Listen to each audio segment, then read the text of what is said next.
What's up everybody, Piscean here. In this video we are going to go over temporal architecture or electional astrology case studies, and I was able to bring this video to you with the help of Cloud AI agent as well as Report Labs. So we're going to look at core electional hierarchy, the order of consideration when constructing a radical election.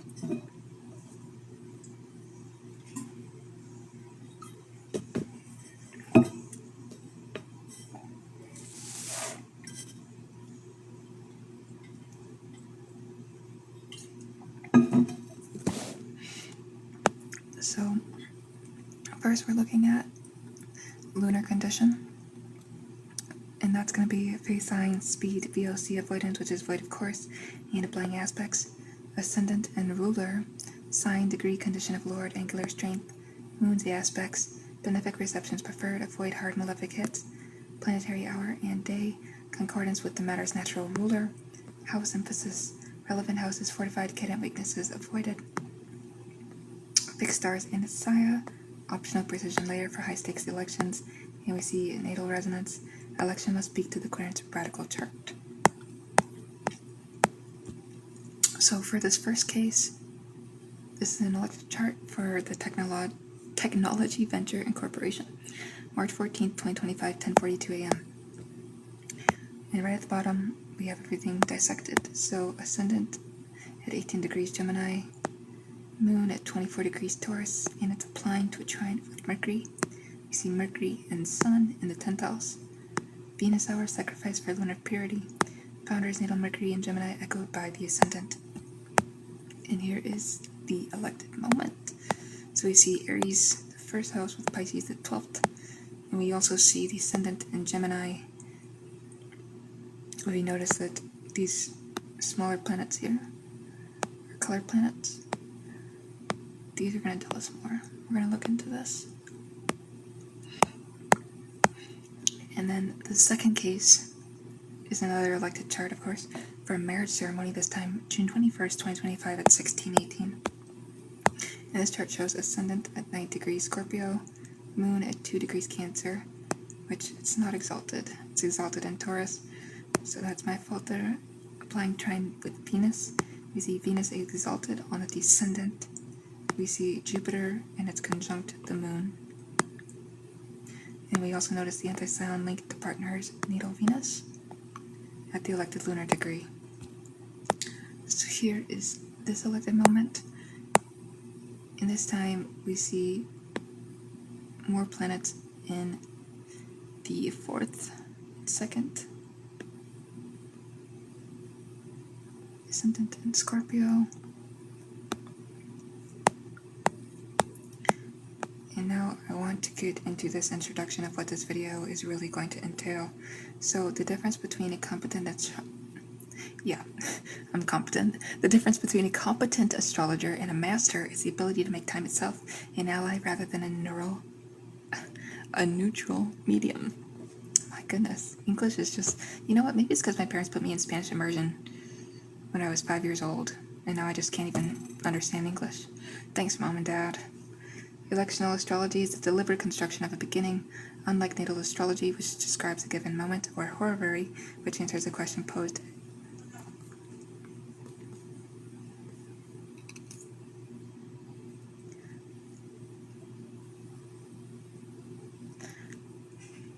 Alright, I have to restart that because my neighbor just came out. Electional astrology is the deliberate construction of a beginning, unlike natal astrology, which describes a given moment, or horary, which answers a question posed at a spontaneous moment. Electional work requires the practitioner to search the future for a configuration that both satisfies the objective requirements of the matter and resonates with the radical chart of the person or entity initiating it. This compendium presents 7 original case studies worked at a high level of technical rigor.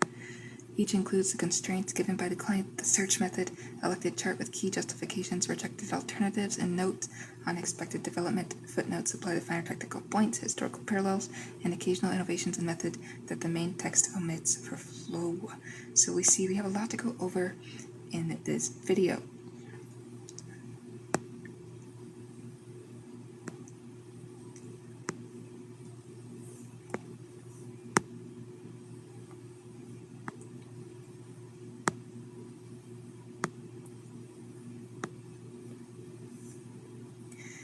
And so the guiding principle throughout is that an election is not a wish list of perfect placements. It is an optimized compromise under real astronomical and practical constraints. The genius of the work lies in knowing which compromises are tolerable and which are fatal. So for that first case study, the incorporation of a tech venture, we noticed that the client is the founder of a deep learning infrastructure startup. The goal is to file articles of incorporation and execute the first convertible note close. Constraints must occur within a 6-week window. Founder's natal Mercury is in Gemini, natal Sun in Capricorn, natal Moon in Scorpio. So right away that tells us who our client is, what their goal is, as well as their constraints. And we're also looking at their natal Mercury, their natal Sun, and natal Moon. And we can clearly see that the matter is ruled by Mercury, contracts, tech, communication, and secondarily by the Sun, corporate identity, vitality of the enterprise. We notice that the 10th house governs public status, and the 2nd, 8th, the capital structure. Lunar condition is paramount. A VOC moon would render the filing without consequence a catastrophic outcome for a legal beginning. So search parameters. Moon in a fruitful or human sign, applying to a benefic or to Mercury Sun by harmonious aspect. Ascendant in a sign of Mercury or the Sun, or at least ruled by a planet in good condition. Mercury itself direct, free of combustion, and preferably angular, or in the 10th or 1st. Planetary hour of Mercury, or the Sun on the day of the election.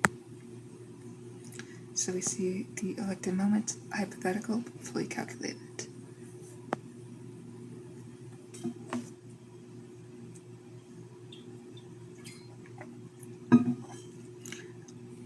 March 14th, 2025, 10:42 a.m. local.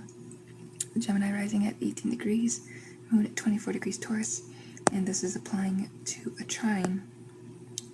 Mercury already in the 10th house at 9 degrees Aquarius, direct under the beams but not combust. Then we see Sun at 24 degrees Pisces in the 10th by a whole sign, trine descendant ruler Mercury. Venus at 11 degrees Aries in the 11th, sextiling Mercury. You see Mars, though in Cancer, which is fall, is cadent and does not aspect the Moon or ascendant within 8 degrees. And Saturn is retrograde in Pisces, but widely separating from the Sun.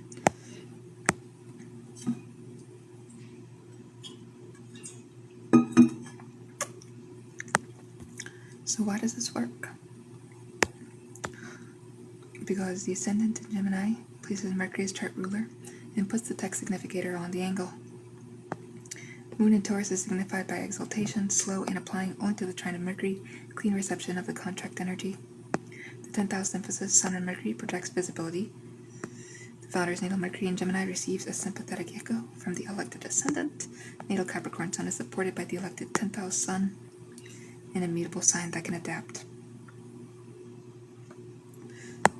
And so it rejected alternatives. We see an earlier date with Moon in Cancer, strong for growth, was discarded because Moon applied to square Mars in fall. We also see a later date with perfect Mercury. Perfect Mercury hour had the Moon VOC for 11 hours. The chosen time sacrifices a pure planetary hour. It falls in a Venus hour for superior lunar condition and angular Mercury, correct prioritization under the hierarchy. And now we look at the expected development. Rapid early paperwork clearance, strong early hiring and technical roles, possible cash flow pressure in the first 18 months. Moon's next aspect after the trine is square to Saturn by progression of the election chart. And we see the mitigation. Keep the first institutional raise, time to a separate election when the progressed Moon of this chart clears a Saturn square. So that's our first case study. And now we're moving on to the second case study, which is for the marriage ceremony. We'll look at a few more case studies here.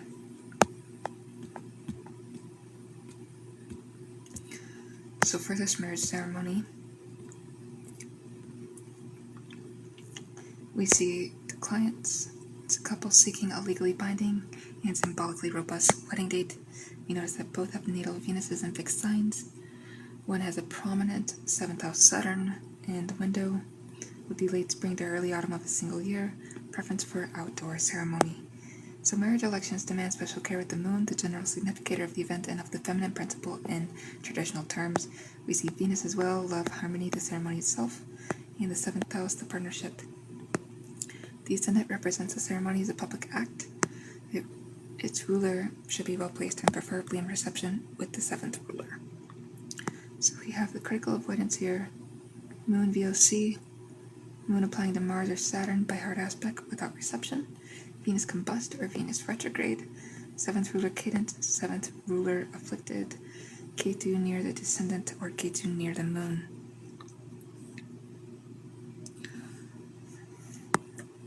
And the elected moment, June 21st for 2025, 4:18 p.m. local, Saturday, day of Saturn, but the hour is Venus.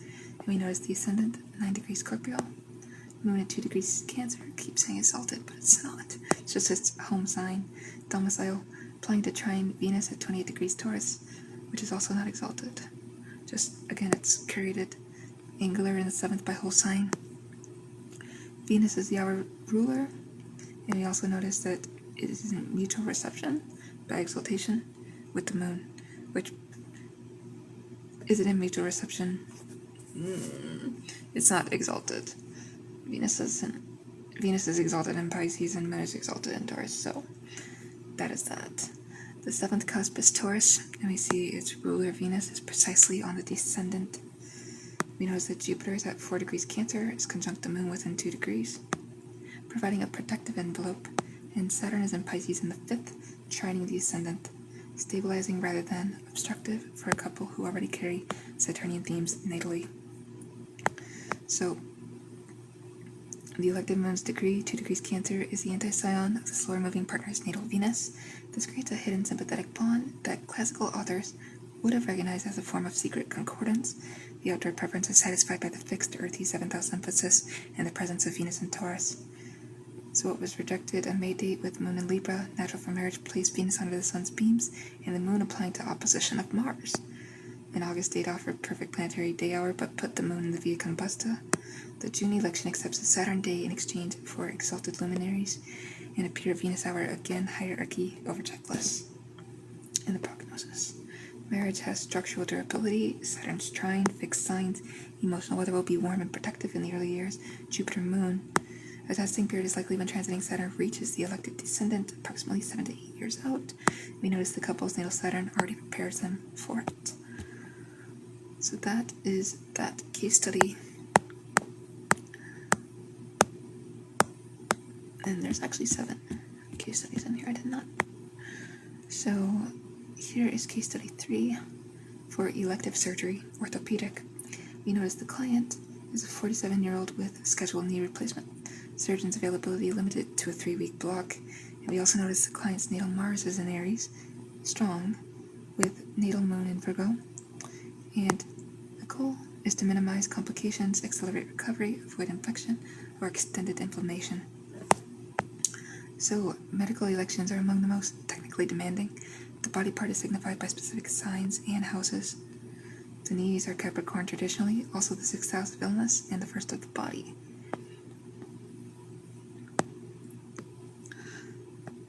Mars rules surgery, cutting, blood, the surgeon's action, and when the moon governs the fluctuating state of the body and the recovery rhythm, fixed stars of a violent nature near the ascendant or moon are avoided. The moon should not be in the sign of the body part being operated upon if it can be helped. And we see ideal would be moon waxing in a sign of short ascension, or at least not the sign of the knee, applying to benefics, Mars strong but not afflicting the moon or ascendant by hard aspect, ascendant and its ruler free from malefic pressure, and 6th house not occupied by malefics on the cusp. So it was elected October 9th, 2025, 8:05 a.m.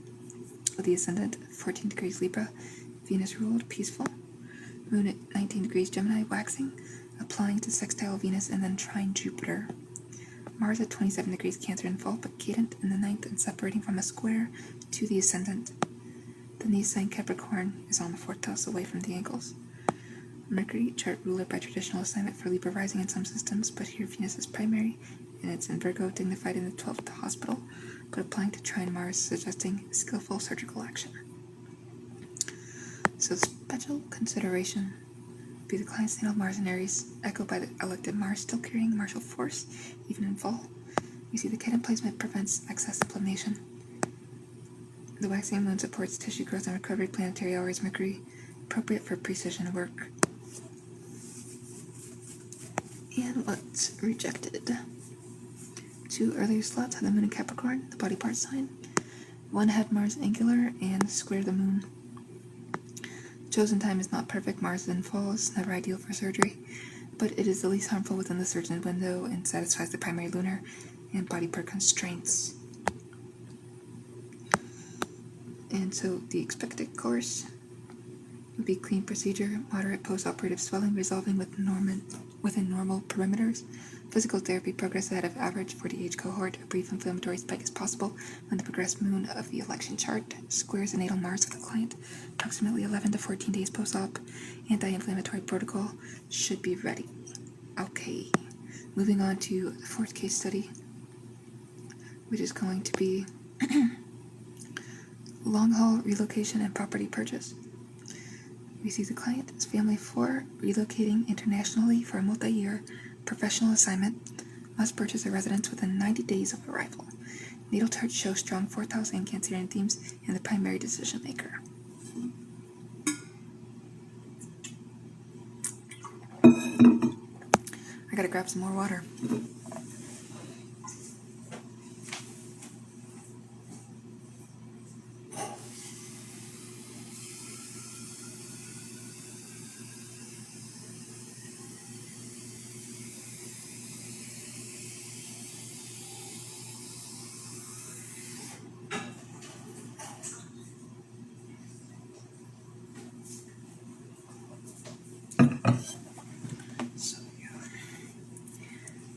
We're back.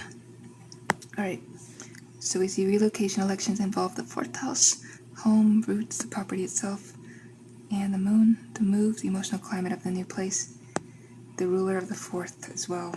So for purchase, the 2nd, resources spent, and 8th, shared finances, mortgages also enter.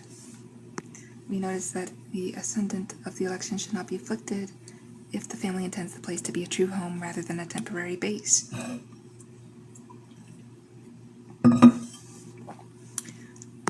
So elected purchase signing, February 3rd, 2026, 11:22 a.m. local at the new location. Ascendant 22 degrees Taurus, fixed, Venus ruled, stable. Moon at 8 degrees Cancer, dignified in the 3rd, but applying to trine the ascendant and to conjunct the 4th ruler moon's own dispositor logic. Venus, ruler of the ascendant and of the 4th by whole sign Leo on the 4th weight. Taurus rising puts Leo on the 4th, and Sun rules the 4th. So my bad here. Correction is Sun at 14 degrees Aquarius in the 10th, trining the ascendant. The 4th cusp Leo is ruled by the Sun, which is angular and in the fixed sign, excellent for lasting property. And we notice Jupiter is in the 2nd house and it supports the financial outlay. So the moon's application of the trine of the ascendant while in Cancer creates an emotional welcome signature. Fixed signs on the angle stabilize the family sense of permanence. The primary decision maker's natal Cancerian emphasis is mirrored by the elected moon in Cancer, producing rapid subjective settling. And what was rejected? A January date offered cheaper rates, but placed Mars on the 4th cusp and the moon VOC. A March date had perfect finances, Jupiter exact on the 2nd cusp, but the moon applied to opposition of Saturn, emotional heaviness in the new home. The February election balances cost, stability, and emotional tone. In the long-term note, is the election chart Saturn in the 5th, children, is in a mutual reception with Jupiter. Family expansion or creative projects in the home are favored after the 2nd year. And now I'm going to look at the 5th case study.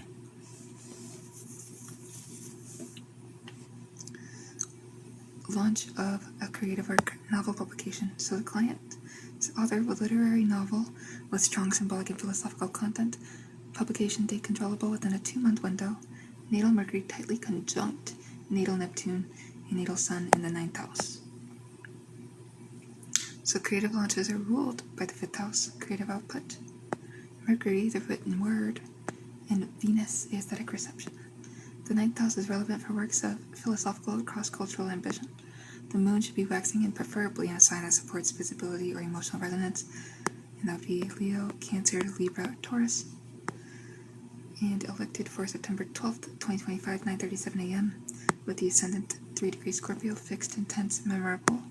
Moon at 16 degrees Leo, waxing, applying to trine the ascendant and to sextile Mars, energy for promotion. Mercury at 28 degrees Virgo, dignified in the 11th house of audiences and networks, applying to trine Jupiter in Cancer. Venus at 9 degrees Leo, conjunct the moon within an 8 degrees orb, beauty and emotional reach fused. And the author's natal Mercury-Neptune conjunction is echoed by the elected Mercury's application to Jupiter, expansion of the imaginative faculty into public space. So the Scorpio Ascendant gives the work a penetrating quality that matches the manuscript's tone. Fixed angles support longevity of reputation. The 11th house Mercury targets the network of readers and critics rather than pure commercial mass, which would prefer a stronger second-tenth emphasis. We see rejected an August date with Moon in Libra and Venus exalted produced a more pleasant chart but lacked the depth signature the author required. A later September date put Mercury retrograde, unacceptable for a text-based launch. In development, we see strong early critical notice, slower commercial build, potential translation interest within 24 months, Jupiter's role. A secondary election for the first major public reading is recommended when the progressed moon of this chart reaches the elected midheaven.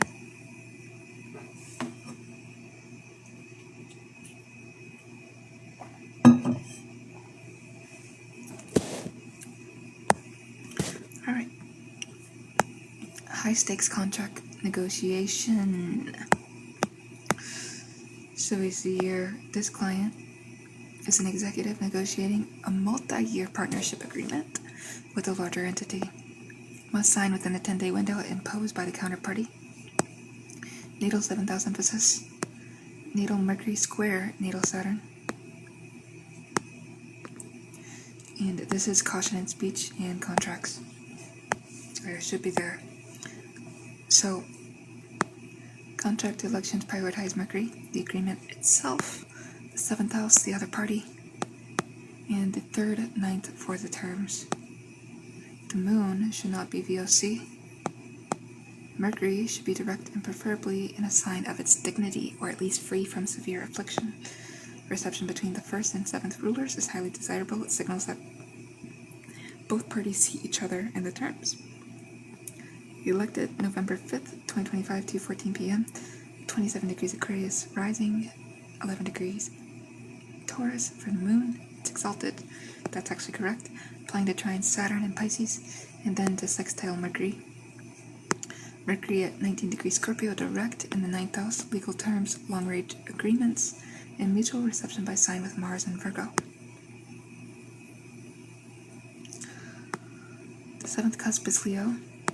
Its ruler is the Sun, and it's in Scorpio on the 9th, and it's conjunct Mercury within 6 degrees.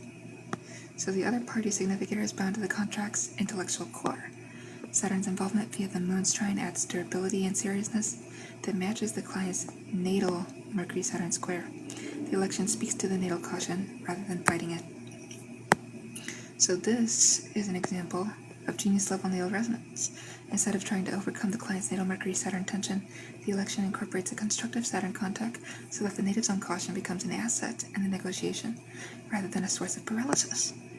And rejected, 2 earlier slots in the window had the moon applying to square Mars without reception.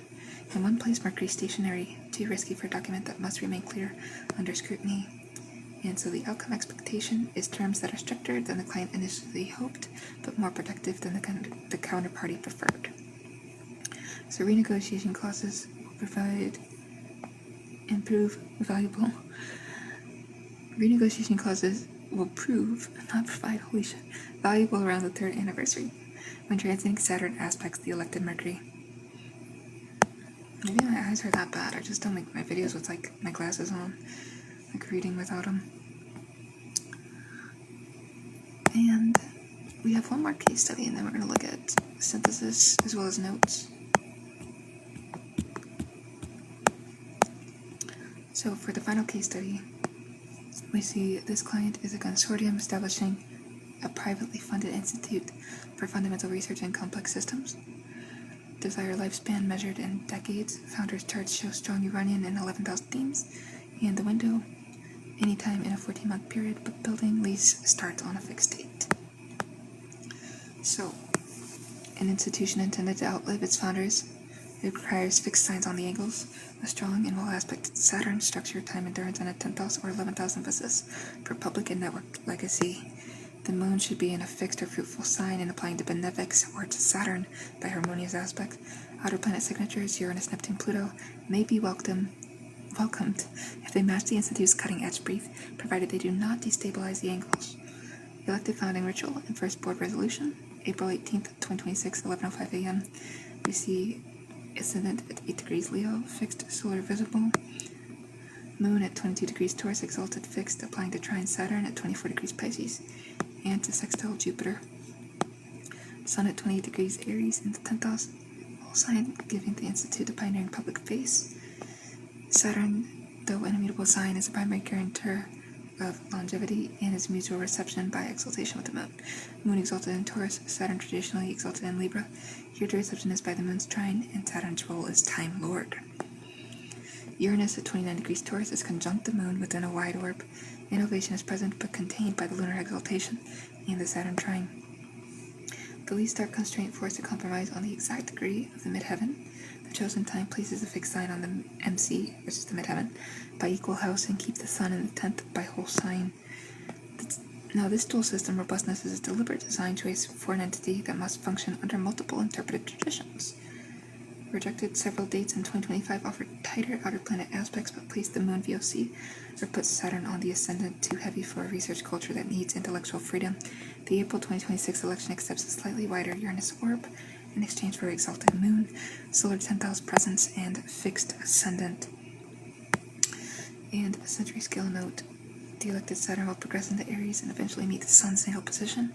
Relative to the chart, that period, roughly 28 through 30 years after founding, will be a major institutional restructuring window. Playing for it now is the difference between an organization that survives its first Saturn return and one that is defined by it. So now we're looking at synthesis, principles distilled from the cases.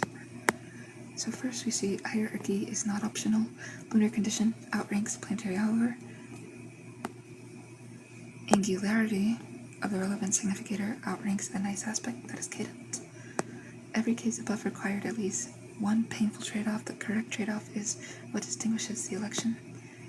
And natal resonance is the hidden multiplier. An election that ignores a radical chart of the person who must live with the consequences is only half built. The best elections speak the native's own planetary language. Fixed signs in Saturn by time, for any matter intended to last, the presence of fixed angles and a constructive Saturn contact is worth more than a perfect Venus or Jupiter that sits in mutable signs. Rejection is as important as selection. Documenting why a near miss was discarded trains the judgment and protects the practitioner from later regret. The election chart continues to live, progressions and transits to the elected angles, and luminaries provide a timeline of the venture's internal seasons. A serious electional practice includes forecasting from the election itself. And here are notes. So just a few different things to go over. Classical sources treat electional as a branch of Antarctic astrology. Modern practice inherits the same hierarchical logic while benefiting from precise ephemerides and software. BOC moon doctrine is not universal across traditions. The Hellenistic approach is more nuanced. Moon's next aspect within the current sign. Here we adopt the medieval Renaissance operational rule, preferred by most modern electional specialists for legal acts. Avoid VOC entirely. Dorotheus Carmen Astrologicum V1 through 5 remains the foundational classical treatment. The prohibition against moon in the Via Combusta, which is 15 degrees Libra to 15 degrees Scorpio, is observed here as a hard constraint for marriage elections. The doctrine that the moon should not be in the sign ruling the body part under the knife is found in medieval sources and is still observed by careful practitioners. Modern research on surgical outcomes and lunar phase remains inconclusive. The traditional constraint is retained here as a risk reduction heuristic rather than a proven causal claim.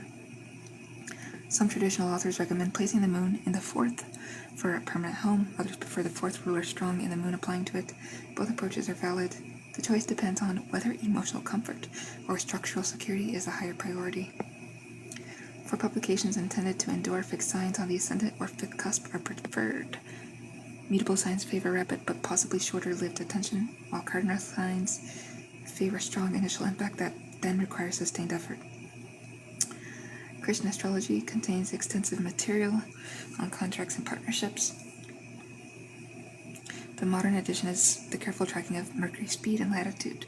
A Mercury that is slow and under the beams behaves differently from one that is swift and free. For multi-decade elections, the precession of the equinoxes and the slow movement of the outer planets become relevant. A chart that is excellent in the tropical zodiac should also be examined in the sidereal for any jarring discrepancies in the lunar mansion or nakshatra if the institute has international scope. Additional methodological note to all longitudes in this compendium are tropical. Whole sign houses used for topical strength. Equal or quadrant houses consulted for angularity when the two systems diverge. Orbs for applying aspects of the moon are kept tight. That's going to be lesser than 8 degrees for major aspects in elections of high consequence. Planetary hours are calculated from local sunrise sunset tables. For the coordinates of the event, these choices are explicit so that another practitioner can reproduce or challenge the results. Thank you for watching this video with peace and love. I hope to see you in the next one. Piscean out.